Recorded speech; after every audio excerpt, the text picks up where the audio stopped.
నమస్తే మిత్రులారా, నేను మీ శ్రీనివాస్ చౌహాన్ అడ్వకేట్. మిత్రులారా, రేరా అనుమతి లేని వెంచర్లలో ప్లాట్లు కొనుగోలు చేయవచ్చా? రేరా అంటే రియల్ ఎస్టేట్ రెగ్యులేటరీ యాక్ట్ అని అర్థం. ఈ చట్టం 2018 నుంచి మన రాష్ట్రంలో అమల్లోకి వచ్చింది.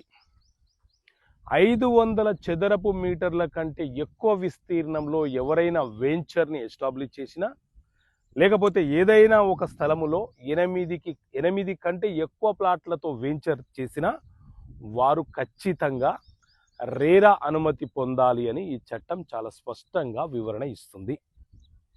ఈ రేరా అనే చట్టాన్ని తీసుకురావడానికి గల కారణం ఏంటి అనంటే, కొనుగోలుదారుల యొక్క హక్కులను రక్షించడము, కొనుగోలుదారుడు మోసపోకుండా కాపాడడమే ఈ చట్టం యొక్క ముఖ్య ఉద్దేశం.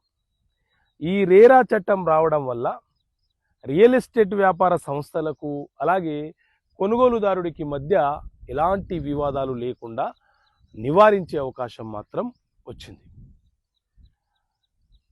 జిహెచ్ఎంసి కావచ్చు, హెచ్ఎండిఏ కావచ్చు, డిటిసిపి కావచ్చు, ఇంకా ఏదైనా సరే ఒక లేఅవుట్ నిర్మాణం చేసి ప్లాట్ల అమ్మకాలు కొనుగోలు చేయాలనుకుంటే వాళ్ళు ఖచ్చితంగా రేరా అనుమతి పొందాల్సిందే.